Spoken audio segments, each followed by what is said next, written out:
ঘর থেকে আনসারীর বিবি দেখা ফেলছে, সর্বনাশ, আমাদের বাসায় এই তিনজনকে, আল্লাহু আকবার, মহিলা চিনে ফেলছে। ভিতর থেকে বলতেছে মারহাবা, স্বাগতম স্বাগতম। এমন মেহমান পাইলে কে স্বাগত না জানায়? আরে সাহাবী রাসূলুল্লাহ সাল্লাল্লাহু আলাইহি সাল্লাম আর আবু বকর ওমরকে যখন আনসারী সাহাবীর বিবি দেখলেন, ভিতর থেকে বলা শুরু করলেন স্বাগতম স্বাগতম, আপনারা ভিতরে আসেন, ঘরে বসেন।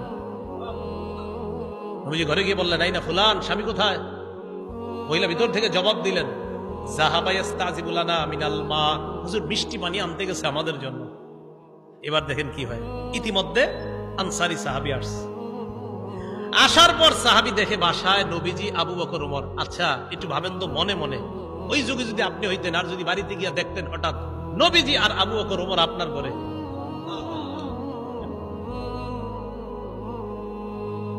সাহাবী দেখে কি